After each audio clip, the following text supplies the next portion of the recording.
thugging it out, and we're gonna be all right. So thank you for honey. asking, for real. You're very welcome. Tea and honey. Yeah, we've been trying. We've been doing everything out the sun. It's still not going.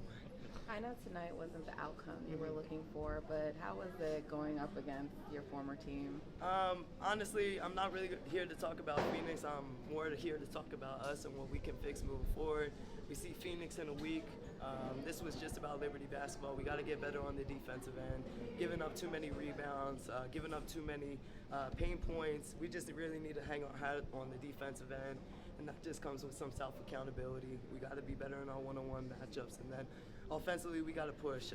Our .5 mentality hasn't really been there the last few games, so the ball is sticking.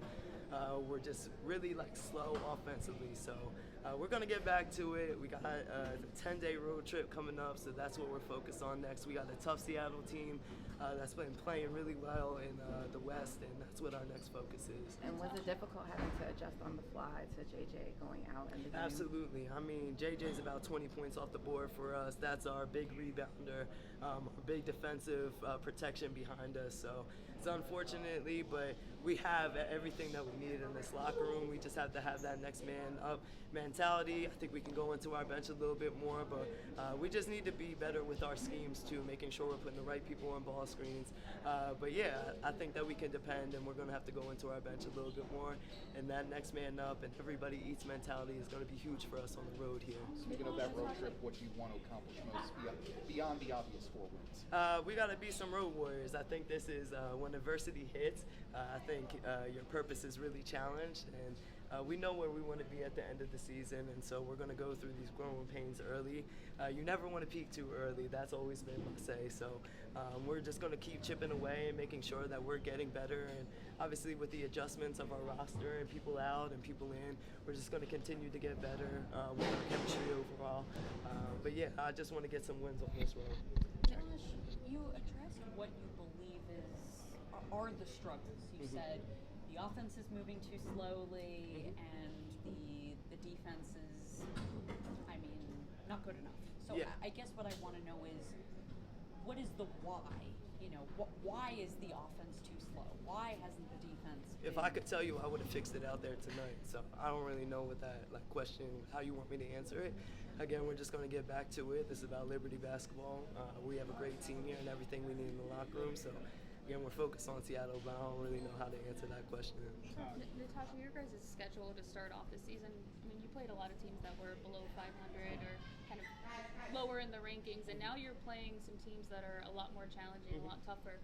Do you think, between going down 17 to Atlanta, coming back and winning, and then obviously losing tonight, maybe this is the first real challenges Absolutely. that this team is playing, and Absolutely. what are you learning about you guys yourself today? I think in the Atlanta game, we realized how relentless we are, but I think for the accountability factor, we're starting games really slow. And then we're putting ourselves at a deficit, having to work really hard in the second half to come back, and that's just not the way we want to play. We want to throw the first punch in the first half, so we got to figure out what our mentality has to be, how we have to change our pregame, so that we are ready to come out and kind of throw this punch. This is the first time that I really do feel like the league is even across the board. Anyone can win on any given night. I think years prior that hasn't been the case, but I think the league is really even, and that's the trajectory that this league is on. That's the eliteness that everyone is playing with every single night. So that first punch is going to be really important for us. And then when it comes to rebounding, obviously JJ is a huge part of that, but there was just a lot of boards that you guys gave up just watching the ball. That's just effort going plays. at it. That's just effort plays. That's all 5 boxing out and understanding that they're crashed really hard. So sometimes we just got to get the post players. We got to help the post players out as guards too. So I'm going to get in there a little bit more, try to get some more rebounds. But yeah, it's all 5 of us taking accountability, knowing when that shot's going up, and just giving that effort to box people out. Tasha, what are those conversations? Sorry, guys. It's okay. Just what are those conversations like? Just obviously as a leader of the team, you talk about next man up, and all this stuff on the defensive end. Just what are those conversations like with the other players to make sure that you guys are locked in, especially on a road trip? Just making sure everyone's staying confident. Obviously, we're only 11 games in, 12 games in, so we're still figuring out chemistry. I think a lot of people forget our training camps are only a week and a half.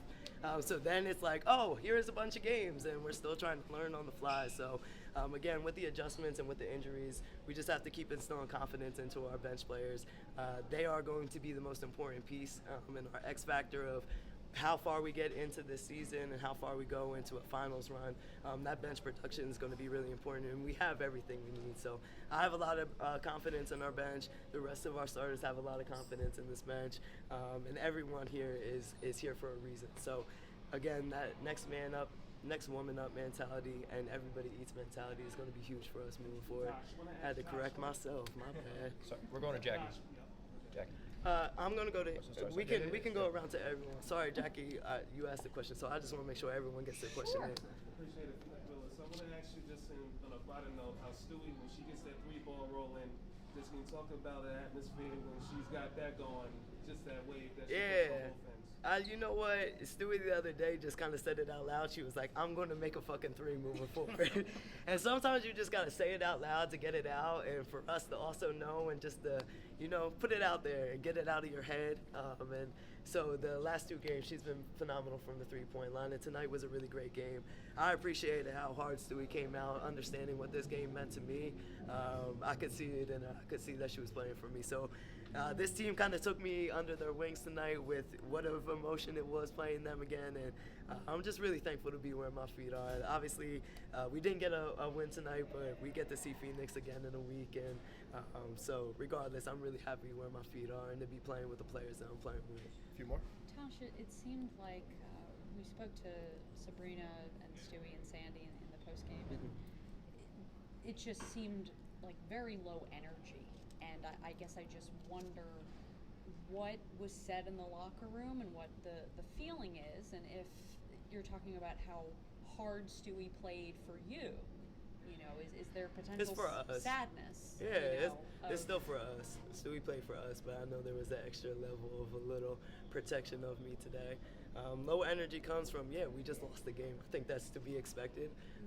And the same thing, we're going to get back at it. We have a 10-day road trip coming up. Can't hang our heads. We got to go home and pack and get ready. We leave at 11:30 tomorrow, so we're going to get on this road, and Seattle is our next opponent to just get back to it. That's the blessing of being able to play, is there's another game. Natasha's team has won the title. You have a title as well. You're 10-2. Obviously, it's plenty of season to go, but you've proven a lot to the basketball world. At this point, what do you have to prove to yourself as a team and as individuals? That's a good question. I just think that we're not even worried about proving anything to anyone else other than ourselves. And again, we know what we have in this locker room. We have a championship caliber team, but with a championship caliber team, that shit doesn't come easy. Winning a championship is hard. It's one of the hardest things I've ever done in my career is going to a Game 5 and winning a championship, man. So all the minute details, all the little things you can't pass over. You have to do all the small things because they become big things in a 40-minute game. And so that's what we just have to get back to. So as long as, even little things like cutting down transition points, cutting down their second chance opportunities, rebounding the basketball would have put us in a better position tonight, right? So we just can't skip over the minute details. We have to be better, and we're going to be better. That's just the accountability and the standard that is Liberty basketball. Appreciate it. Tasha, first of all, how you doing? I hope all is well with you. Good. I always appreciate that you asked me how I'm doing. Thank you. I felt bad earlier. I didn't get to ask you that. No, it's okay. You always get around to it. Yeah, but today it felt like the momentum, the energy shifted when JJ went down from not just the team but also the fans in the crowd. How much do you feel like that affected y'all, and what are you guys going to need, especially on this road trip going on, not knowing how long JJ will be out? Yeah, JJ, losing a player like JJ, man, it really does deflate you, especially because she just came back. She's been working her ass to get that ankle right, and then it happens again. So we don't know when she's going to be back. We're going to just try to protect and step up for our dog. But what needs to happen is we need to rebound, and we need to supplement those points that she does give this team. So again, we have everything that we need in this locker room. It's that next woman up mentality, and everyone just being confident. We have bigs here. We have people that can step in and step into a role. So we're going to be good. It sucks. It always sucks when a player gets injured, but that just means everyone needs to do a little bit more, including myself. Hey, Tosh, you mentioned before being the first time you feel like the league is even. Of course, there's more talent across teams across the league. What else goes into that? Is it coaching staffs getting better, or just teams bringing in analytic departments? I think it's just as a whole. I think that this league just continues to grow, and when there's investment and accessibility and I mean, we have every resource here in New York that I've ever needed to just keep basketball the main thing. So when you have all the resources that are necessary for you to be great, it's easy to be great. You should want to be great and get in here. So yeah, I think across the board, our staffs are getting better, our front offices are getting better. I think the investment piece is the overall, we from the court to the resources to our training room to our recovery, we have everything that we need to be elite, and I think that's what you're kind of seeing as a product on the floor. PR stuff, right? Yeah. Sorry. Hey, Sasha. Hey. You mentioned sort of playing at a faster pace. Mhm. Do you think it's something that sort of like speed you guys up? Would it be something as simple as like forcing turnovers? How would you sort of say you guys can get back to that faster pace? Yeah, I think we kind of threw the ball all over the court today in the first half. But that was, when I'm talking about fast pace, I'm not necessarily talking about playing faster, I'm just talking about making decisions faster. So if I'm coming off a ball screen, I shouldn't be dribble. I need to pass that bitch, get to the second, excuse my language. I need to get to the second side. I think we're getting stationary and stagnant on one side instead of making people move. We want to get people east to west and then get down north to south, but that ball has to move side to side. And we talk about positionless basketball. That's what we mean by positionless basketball, is that ball needs to move. We need to engage our corners. We need to get people just moving defensively, right? So they can't be stationary. They can't pack the paint. And I think if we do that, we're going to be in a really good position. That's how we play. So there's no panic. I want y'all to hear that from me. It's 2 losses. Like, let's just keep things in perspective. We're talking about like low energy and shit. We're not in a panic. We're just going on the road. This is the ebbs and flows of a season. We just are trying to keep, not a big dip, we're just trying to keep baby dips. You know what I mean? Like baby waves. Thanks, Josh. Appreciate it. I appreciate y'all.